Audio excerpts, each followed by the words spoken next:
Ever heard of the protective field of energy that surrounds the Earth? The Earth's magnetic field, also known as the geomagnetic field, is the protective barrier that extends from the Earth's interior out into space. It is the product of the Earth's liquid core interacting with a magnetic field that creates the outer magnetic field. This protects the planet from harmful radiation that could cause serious problems for the inhabitants living on the planet. Just like Earth, we humans have an energy field that surrounds our physical bodies. It is caused by the energy interaction of spirit energy with the electric components of the human body. This energy field is composed of several layers, which represent various levels of human energy and stored experience. Each of these layers corresponds to an energy exchange center known as a chakra, which works to accommodate the various change in frequency for each layer.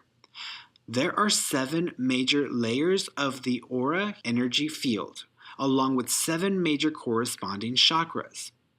Spirit energy naturally vibrates at a very high energy rate or frequency. So high, in fact, that there needs to be systems and processes in place to lower this energy rate so as to be able to interact with certain body and physical components. This is the purpose of the chakras. It acts as a natural energy transformer to change energy as it courses through the body's systems. This same process happens with the electricity that comes into your home. There are massive generators that create vast amounts of electrical energy. This energy travels along power lines until it arrives at your neighborhood and processes through the electric transformers. These transformers reduce the rate or the frequency of the energy so they don't blow up all of your plugged-in electronics, and they just get the right amount of energy needed to operate. This is very similar to the aura and chakra system. It makes it possible for spirit energy to be able to use the physical body at this physical plane. Each aura and corresponding chakra are associated with various human experiences and ideas. Here is a reference for known associations based from old age teachings and sources. It is also customary to describe the highest frequency aura layer and chakra first and list in descending order. Aura layer and chakra 7. The position for this chakra is just above the top of the head. The color is violet. Attributes are collective consciousness, claircognizance, religious and spiritual experience, and inspiration. Aura layer and chakra number 6. The position is right above the center of the eyebrows. The color is indigo. Attributes are clairvoyance, visualization, knowledge, and mental organization. Aura layer and chakra number 5. The position is centered at the throat. The color is blue. Attributes are communication, personal expression, and a sense of trust. Aura layer and chakra number 4. The position is in the center of the chest. The color is green, and the attributes are empathy, relationships, passion, and convictions. Aura layer and chakra number 3. The position is located just below the rib cage and the center of the midsection. The color is yellow, and the attributes are identity, confidence, and the ego. Aura layer and chakra number 2. The position is located just above the navel. The color is orange, and its attributes are creativity, sexuality, and exploration. Aura layer and chakra number 1. The position is located at the base of the spine. The color is red, and the attributes are survival instinct, primal nature, and the reactive nature. Just like with the Earth's protective layers and ozone depletion, the human aura and chakra system can take a beating after several years in operation. As you have experiences and interact with varying types of emotional and mental energy, these experiences can impact and at times leave a type of residue and accumulative buildup in the various systems. Aura and Kirlian photography. I've had the interesting experience of being able to measure my aura field through aura photography during key times in my life. Aura photography was created by a man named Guy Coggins back in the 70s. It uses the process of biofeedback to measure certain elements of the energy field that surrounds the body. Basically, you sit on a chair and place each of your hands on a set of sensors that connect to specifically calibrated cameras. The sensors measure deviations in temperature, humidity, and static electricity in the environment from the person connected to the sensors. This data is then collected and projected as a radiant field within the photograph. Each person's photograph is different and can vary from photograph to photograph. You can usually find an aura photographer at any psychic and metaphysical fair. Here are 3 different pictures of my aura that represent 3 different periods in my life. As you can see, the first picture seems to be a bit pale and the colors appear somewhat muted.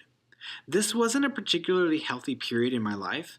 I was in a toxic relationship and was trying to change myself to accommodate the relationship and my ex-boyfriend's personal tastes. I don't even look that happy, to be quite honest.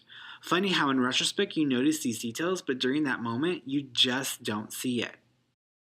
In the second picture, I had begun to recover and heal from the toxic relationship.